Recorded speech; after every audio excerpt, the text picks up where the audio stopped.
I used to think losing my job was the worst pain I'd ever feel. Until the day she left me. The day I needed her the most. Anna didn't leave a goodbye.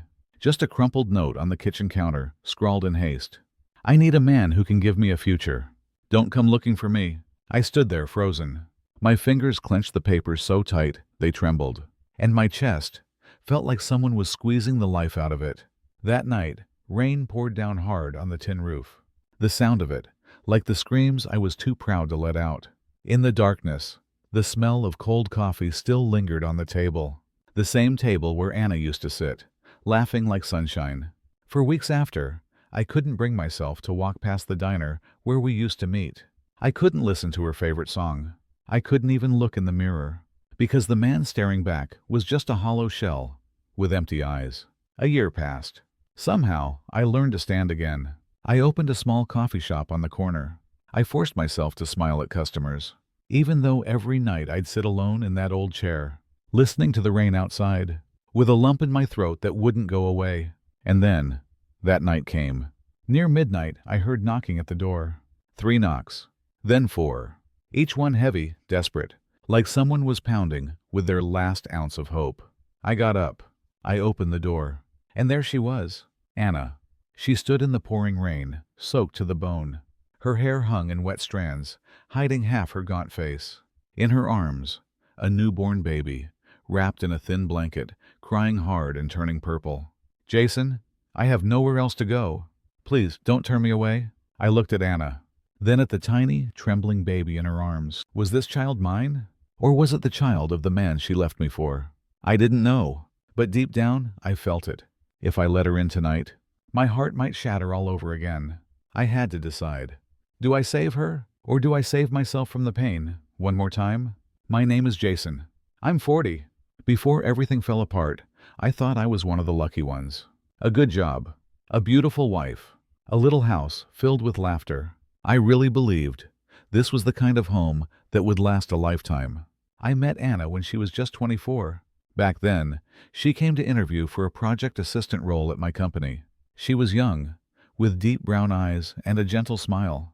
The kind of smile that makes you want to drop everything, just to sit there and watch her laugh. It started with small talk by the coffee machine. Then came rushed lunch breaks at a tiny cafe near the office. Anna had this way of making me feel less alone.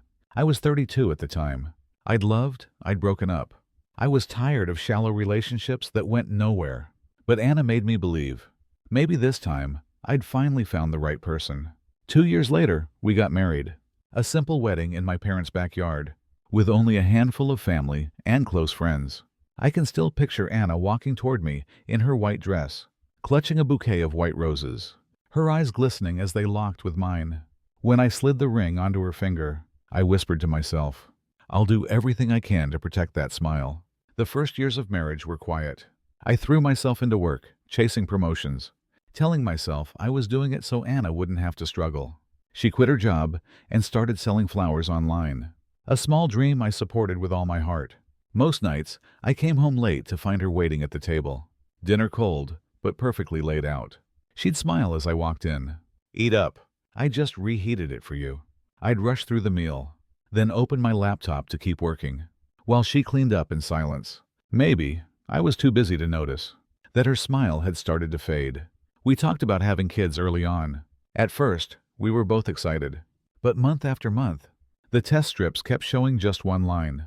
I watched her shoulders shrink, her eyes grow heavier after every doctor's appointment. One afternoon, I saw her standing at the flower stand, holding a tiny pair of white baby shoes, her eyes red and swollen. I walked over, gently taking her hand.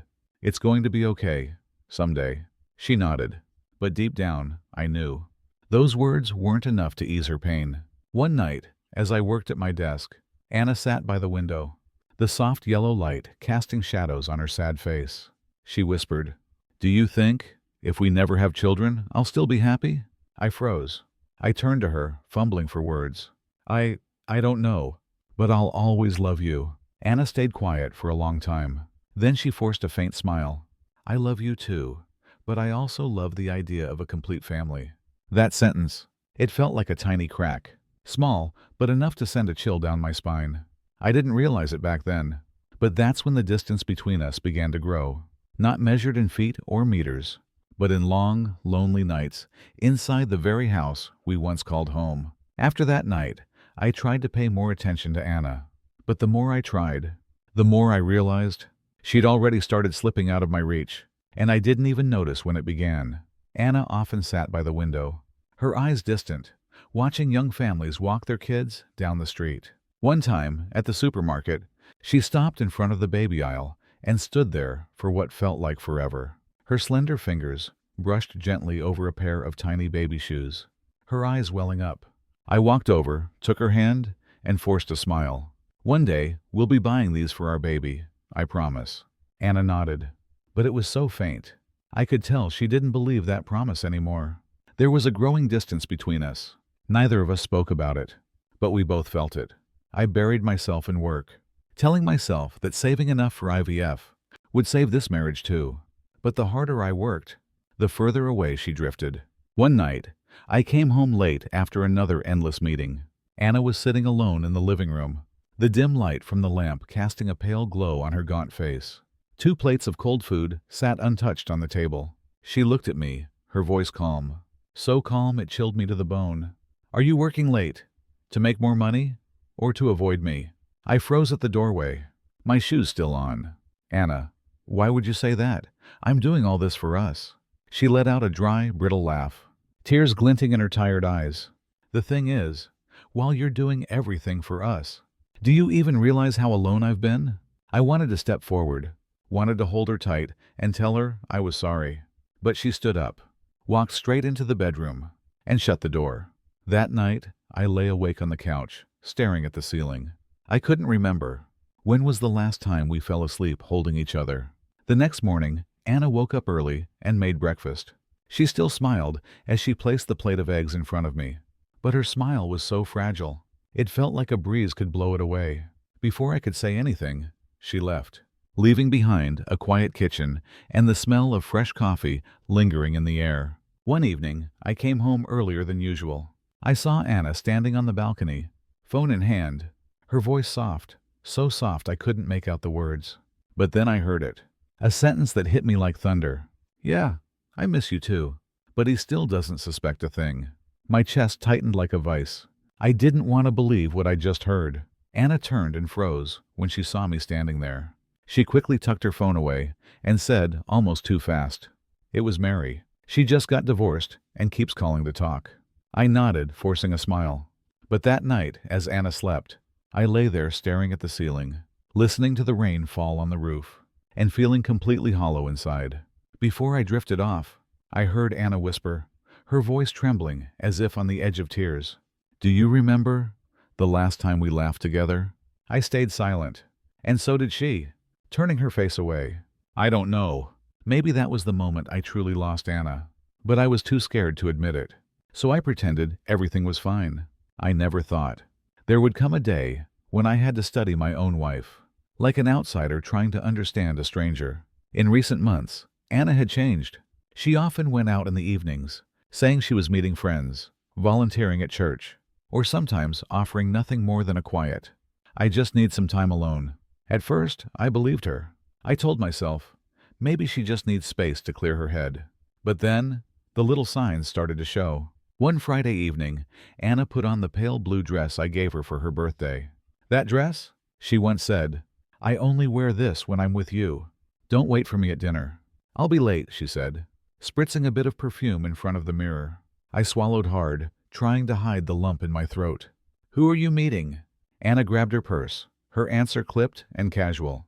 "Just Mary and a few old friends." That night, I sat in the living room with the light still on, waiting. But Anna didn't come home. I called her. The phone rang, and then went dead. Around 1 a.m., I heard the jingle of keys at the door. Anna stepped in, her heels clicking against the wooden floor. She flinched slightly when she saw me awake, but quickly composed herself. "You're still up?" Her voice was calm, but her eyes, just for a moment, hesitated. "I was worried about you. Your phone was off. I couldn't reach you." I tried to keep my voice steady. Anna slipped off her shoes and gave a faint smile. "Oh, I forgot to charge it." As I helped her hang up her coat, I froze. On the collar lingered a scent. A man's cologne, strong and unfamiliar. It wasn't mine, and it wasn't any scent from the friends who'd visited our house before. My fingers tightened on the fabric as I whispered to myself, "It's probably nothing, just my mind playing tricks." But that night, I didn't sleep. Anna lay with her back to me, her breathing calm, as if she'd drifted into a peaceful dream. I stared at the ceiling, and every word, every gesture from her came flooding back like warped puzzle pieces. "If you've betrayed me, why won't you just say it? Why won't you let me explain? Why won't you let me try to save us?" The next morning at work, my mind drifted. One question kept circling in my head. Was Anna really meeting her friends? Or someone else? Sunday night, while Anna was in the shower, her phone buzzed on the table. The screen lit up with a message. "I miss you. Last night was amazing." My chest tightened like a vice. My fingers trembled as I reached for the phone. But I stopped. I didn't unlock it. I was afraid. Afraid that if I saw the truth, I wouldn't have the strength to face her. I placed the phone back exactly where it was. My hand clenched so tight. My nails dug into my skin, drawing blood. As long as I don't know, maybe everything will stay intact. Right? I stepped out onto the porch. Rain began to fall again. The sound of it drumming on the tin roof felt like someone tapping a steady rhythm on my heart. I thought the woman sleeping beside me was my wife. But maybe she'd been a stranger for a long time now. I sat on the porch until nearly sunrise. At some point, the rain had stopped, but I didn't even notice. One question kept looping in my head. If she really betrayed me, what would I do? I couldn't find an answer. Or maybe I was just too scared. Because deep down, I knew. The only answer I had was to stay silent and accept it. That morning, Anna woke up like she always did. She made breakfast and gave me a soft smile. "Eat up. I have to head out early." "Where are you going?" I asked, trying my best to sound casual. "Oh, Mary asked me to help her clean up her place. It might take a few hours." She bent down to tie her shoes, her eyes avoiding mine as she spoke. I nodded, biting into a piece of toast that tasted like nothing at all. After she left, I sat in the living room frozen. On the table, her phone was still there. I knew I shouldn't, but something kept whispering in my head. Find out the truth, even if it destroys you. I picked up the phone, my hands shaking so badly I almost dropped it. The words Face ID appeared, and the screen unlocked. Her face was still the password. She had never changed it. In her messages, I found a long thread with an unsaved number. The words hit me like a punch to the gut. "I'm going crazy missing you. Last night you were more incredible than any woman I've ever known. I just wish you'd leave him and be with me forever." My hands trembled violently, my heart pounding so hard it felt like it would burst through my chest. I scrolled down and froze. A selfie appeared. Anna, wearing a thin nightgown, smiling softly. The warm glow of a hotel lamp lit up her face. Alongside it, a message. "I miss you tonight." I set the phone down, but my hands stayed clenched so tight. My nails dug deep into my skin, drawing blood. In my head, a scream echoed like it was tearing me apart. Did I lose her? Or was she never really mine? Around noon, Anna came home carrying a small bag. She smiled as soon as she saw me. "You're still here? I got you some sandwiches." I looked at her, and for the first time, the face I knew so well felt like that of a complete stranger. "Anna, is there something you want to tell me?" I asked, my voice low and rough. My hands clenched so hard my knuckles turned white. Anna hesitated, her eyes blinking fast, as if trying to dodge my gaze. Then she forced a weak smile, setting the bag down on the table. "What's wrong? I'm exhausted. Let me rest for a bit." She walked past me. A faint scent of unfamiliar men's cologne lingered in the air, tightening my chest. I reached out, my hand firm yet gentle, and took hold of her wrist. Anna froze. The house fell silent, dead silent. All I could hear was my own racing heartbeat and her quick, uneven breaths. "I know," I said, my voice hoarse, each word slicing through the heavy stillness. Anna began to tremble. The bag slipped from her hand, landing on the floor with a heavy thud. A sandwich rolled out, stopping right at my feet. I thought I'd prepared myself for betrayal, but staring into her eyes, I realized I'd been breaking apart for a long time. Anna stood frozen, her shoulders trembling slightly. I kept my grip on her wrist, not tight, but firm enough that she couldn't pull away. I know everything," I repeated, my voice hoarse, like there was a blade lodged in my throat. The room fell silent. I could hear the ticking of the clock on the wall and the frantic pounding of my own heart. Anna slowly turned around. Her eyes brimmed with tears, her gaze flickering between panic and surrender. Jason, I'm sorry. Just those 2 words. No explanation. No excuses. Just a fragile apology so thin it made my chest tighten. I let go of her wrist and stepped back. Anna wavered, as if she might collapse. Why? I whispered, my voice so low I could barely hear it myself. I loved you. I did everything for you. Why? Anna clenched her fists, her lips quivering. I don't know anymore. With you, I feel safe. But with him, I feel alive. Her words cut clean and deep, like a sharp blade slicing through every layer of my skin, down to the bone. I let out a laugh, a hollow, broken sound that didn't even sound like me. Alive. And what am I then? Just a shadow you leaned on when you were tired? Anna said nothing. Tears slipped down her face, falling to the floor one by one, each drop echoing in the cold, dead air. I turned away, because if I kept looking into those eyes, I was afraid I'd fall to my knees and beg her to stay. The days that followed felt like hell. Anna still lived in that house. She still cooked. She still cleaned. But she was no longer my Anna. Every morning, I'd see her standing by the window, phone in hand, her eyes drifting somewhere I could never reach. I tried to save us. I asked her to have dinner with me, to visit the cafe she used to love. Let's go out tonight. Like we used to, I said, forcing a smile I knew looked fake even to me. Anna shook her head, her eyes never leaving her phone screen. I'm tired. You go. That night, I sat alone in the cafe. 2 espresso cups sat on the table. One for me, one for her. Still steaming, untouched. Around me, couples laughed and chatted. But all I could hear was the low, mournful music and the sound of my own thoughts. She's already gone, isn't she? Past midnight. I turned in bed, moonlight spilling across the dark room. I heard Anna whisper in her sleep, "Don't go. Tonight I only have you." My chest tightened. The name she whispered wasn't mine. The next morning, Anna was already up, standing at the sink, washing dishes in silence. I took a step toward her, but in the reflection of the glass, I saw her wipe away a tear. I tried to hold on, but she'd already turned to stone in my arms long ago. I thought the pain would fade with time, but it didn't. It was like an undertow. The more I tried to keep it down, the harder it dragged me under. Every morning, Anna still made me coffee.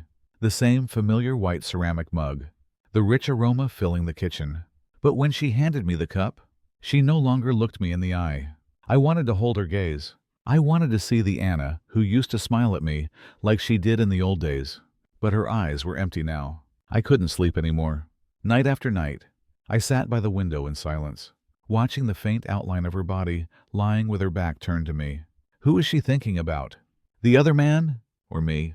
The question pounded in my head like an endless knock on a door that would never open. I tried everything to save us. One Friday evening, I bought 2 tickets to a play Anna had once said she dreamed of seeing. I came home early, put on the suit she once called my best.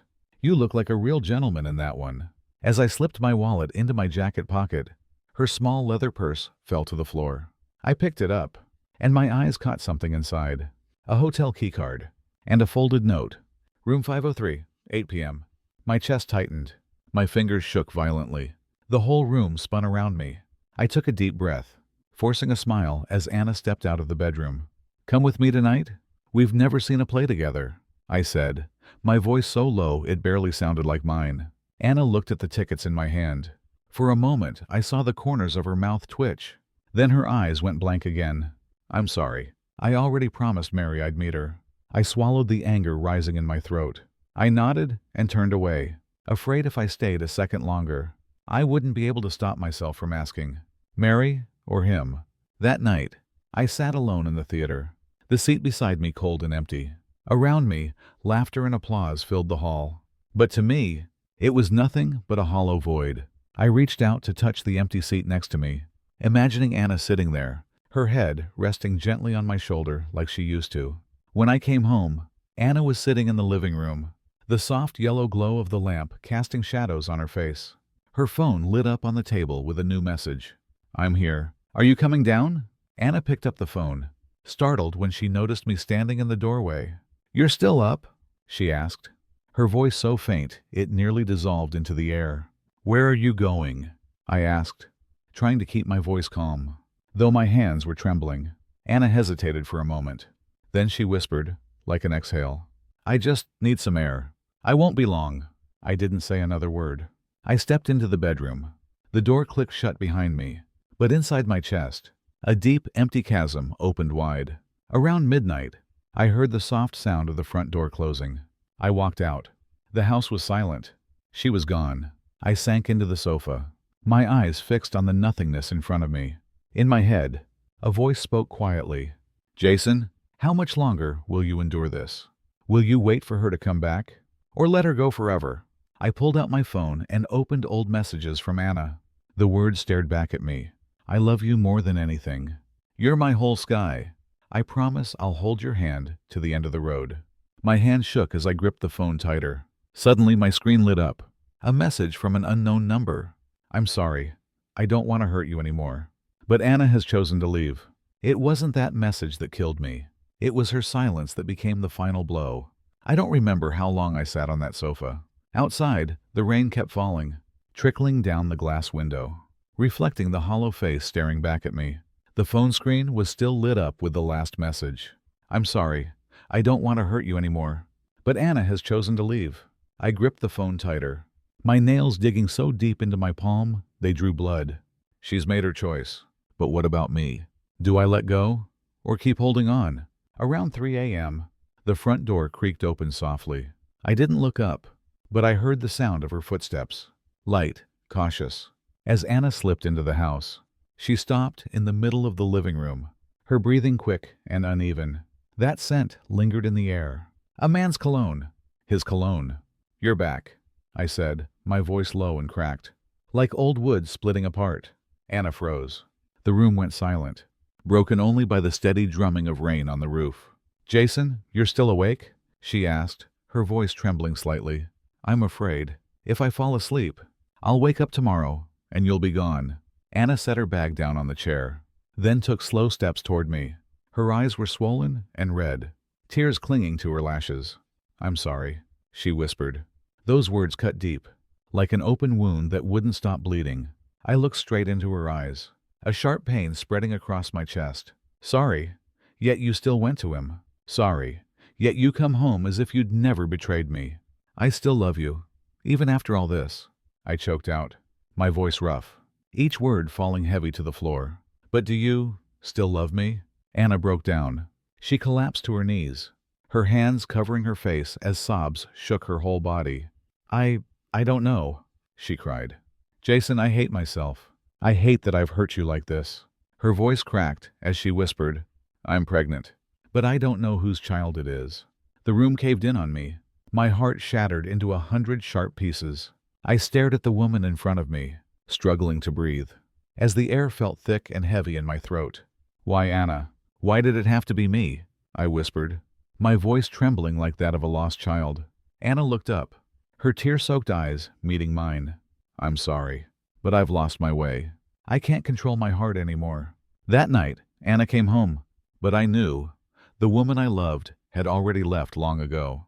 The room felt frozen in time. I stood there, watching the woman kneeling before me, her tears falling onto the wooden floor, blending with the sound of rain outside. "I'm pregnant, but I don't know whose child it is." Her words echoed in my head, like a dark melody on repeat. I took a deep breath, trying to steady myself, but my hands still trembled uncontrollably. "Were you ever truly happy with me, Anna?" I asked, my voice low and hoarse. Anna looked up, her tear-streaked eyes meeting mine. I was happy, so happy. But then I lost my way, and I couldn't find my way back." I sank down in front of her, our bodies less than a meter apart. But the distance between us felt like an ocean. "What are you afraid of? Are you afraid I won't forgive you? Or are you afraid you'll never forgive yourself?" Anna placed her hand gently over her stomach, her lips quivering. "Both. I'm afraid of losing you, but I'm also afraid if this child isn't yours." I shut my eyes, feeling my chest tighten as if someone was crushing my heart in their fist. 1,000 memories flooded my mind. Her laughter, her arms around me in the kitchen, the way she'd rest her head on my shoulder and whisper, "You feel like home." All of it shattered, splintered in one cold, rainy night. I still love you, Anna. Loved you so much I once thought I could forgive anything, I said, my voice cracking. But now, I don't even know if I'm strong enough to hold you like I used to. Anna broke down, sobbing into her hands. I'm sorry, I'm so sorry. I've ruined everything. I reached out, then froze. My hand clenched into a fist so tight. My nails dug deep into my skin, drawing blood.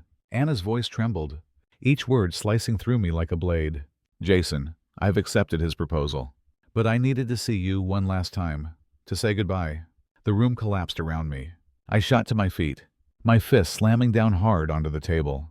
The sound cracked through the silence, and pain shot up my arm like fire. Blood dripped from my knuckles, dark red drops staining the wooden floor. What did he give you, Anna? What did he have that I didn't? I shouted, my voice breaking apart, into the rain and my own despair. Anna trembled, her lips barely moving. He didn't have more than you. It's just, my heart doesn't belong to you anymore. I went still. It felt like every ounce of strength had drained from my body. If that's what you want, I won't hold you back, I said quietly, my voice dropping to a cold, steady whisper, as frigid as the rain outside. I turned away, walking to the window. The rain kept falling, each drop shattering against the glass. I once thought love was strong enough to make someone stay. But maybe real love is letting the one you love be free. Anna stood slowly, her footsteps heavy as she walked to the bedroom. The door clicked shut behind her, a soft click that felt like thunder cracking inside my chest. That night, Anna slept in the bedroom, and I stayed awake, burying my heart in silence. The next morning, I woke up after a sleepless night. No dreams, just the sound of rain tapping against the window, and the faint scent of Anna's perfume still hanging in the air. She was standing by the table, preparing breakfast like she always did. I looked at her, the woman who used to be my whole world, and felt like I was staring at a stranger. Do you want coffee? She asked softly, as if afraid of what my answer might be. I nodded, silent. We sat across from each other. The sound of her spoon, clinking against the cup, was soft, but to me it felt deafening. The kitchen felt suffocating that morning, thick enough to choke on. You didn't sleep? Anna asked, her eyes fixed on the coffee in front of her. No, I replied curtly. I was afraid, if I slept, I'd dream of things I don't have the courage to face. Anna bit her lip, her hands clasped tightly in her lap. I could see her shoulders trembling ever so slightly. Jason, I know no apology can ever undo what I've done. Her voice cracked. But I still want to thank you for loving me as much as you did. I let out a dry laugh, a sound heavy and hollow, like a stone dropping into a deep, empty well. I once thought, I'd love you so deeply we'd never have to say thank you. Anna looked up, her eyes glistening. I wish I could go back, but I'm no longer the woman you used to love. I stayed silent. In that moment, I felt a part of me die, the part that believed love alone could hold everything together. I loved you so much I thought just loving you would be enough to keep you here. But in the end, it turns out people can leave, even when the love is still there. Anna raised her hand to cover her mouth, her eyes red and swollen. The room fell silent again. The ticking clock, the only sound, marking each beat of my breaking heart. I stood up slowly, walking to the window. Outside, the rain had stopped, but droplets still clung to the glass, sliding down in long, uneven trails. Do you still love me at all, Anna? I asked, my back still turned to her. Anna was quiet for a long time. When her voice finally came, it was as soft as a breeze. I'm not sure anymore. It turns out, the most painful part isn't losing her. It's sitting across from her, realizing you'd already lost her long ago. Anna fell silent after saying, I'm not sure anymore. The room felt frozen. I stood there, my hand resting on the cold window frame, watching raindrops slowly slide down the glass. I know, I whispered, my voice calm in a way that felt terrifying. I've been waiting for this answer for a long time. Anna stood up, taking slow steps toward me. She lifted her hand as if to touch my shoulder, but then stopped midway. Her eyes looked lost. Her fingers trembled before falling back to her side. Jason, I'm sorry. I turned to face her, looking directly into her eyes for the first time since everything happened. The eyes that once made me fall so deeply now felt like a bottomless, icy ocean. There's nothing left for me to blame you for, Anna. Blaming someone who's already lost their heart? It's pointless. Anna raised her hand to her mouth, a soft sob escaping as tears streamed down her cheeks. I'll leave. Today, she said, her voice breaking. I nodded. I know. But as she turned to go, her voice cracked, each word dropping like heavy stones. Jason, he knows about you. And he's ready to take me in. The baby too. My chest tightened, as if someone's icy fingers were squeezing the life out of my heart. I turned away, biting my lip so hard it bled, just to stop the tears from spilling. So even the baby, I can't be sure it's mine. I took a deep breath, forcing my voice to stay steady. I'm glad. At least you won't be alone anymore. Anna broke down, her hands gripping the edge of the table until her knuckles turned white. I used to think, if I loved you enough, I could save us, I said with a dry, hollow laugh, a sound like rotting wood cracking. But loving someone who doesn't want to stay only leaves both people hurting more. I stepped forward, picked up the ring she'd left on the table, and placed it gently back into her hand. It's not about whether you deserve it, Anna, I said, my eyes locked on hers. It's just, you've chosen a different path, and now I have to learn how to accept it. Anna sobbed, collapsing to her knees. I looked at her, my heart breaking into pieces, but my hands stayed loose at my sides. Go, I whispered, before I lose the strength to let you go.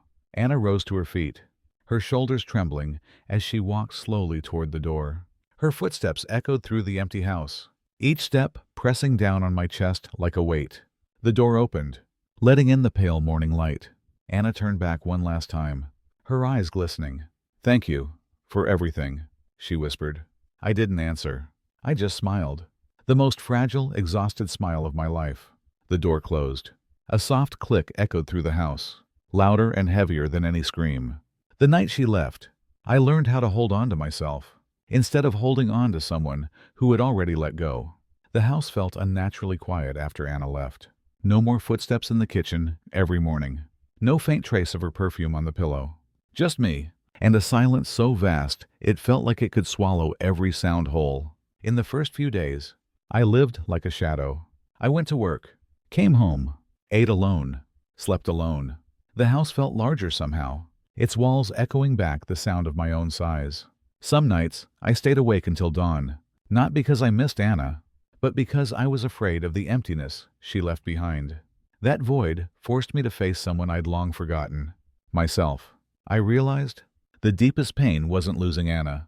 It was slowly losing myself, while trying to hold on to someone who had already let go. The next morning, I woke up earlier. I made coffee for myself. I sat in silence and learned how to eat breakfast, without needing another voice beside me. For the first time in months, I took a walk alone in the cool morning air. A cold breeze brushed against my skin, making me shiver, but it also cleared the heaviness in my head. One late afternoon, I stopped by the cafe where Anna and I used to sit for hours. I ordered her favorite drink, a latte with less sugar, but this time, I placed it on the table in front of me and sat quietly, watching the steam rise until it faded away and the coffee turned cold. I once thought we'd grow old together, Anna, but maybe some people come into our lives only to teach us how to love and how to let go. I don't resent her anymore, and I don't resent myself for loving too much, for giving too much. Maybe loving someone isn't always about holding them close. Sometimes it's about letting them find where their heart truly belongs. I stood up and stepped out of the cafe. The late afternoon sun poured over the quiet street, bright, but strangely warm. For the first time in months, I took a deep breath and realized my heart was still beating, cracked and scarred, but still fighting with every beat to stay alive. As I passed through the glass door of the cafe, my eyes met a stranger's. She was sitting alone at a corner table. When she caught my gaze, she gave me a gentle smile. I nodded, smiling back. A fragile smile, but no longer forced. I once thought losing her meant losing everything. But today I understand. Losing yourself is the most terrifying thing of all. Maybe I'm not afraid to love again, but this time I'll love myself first.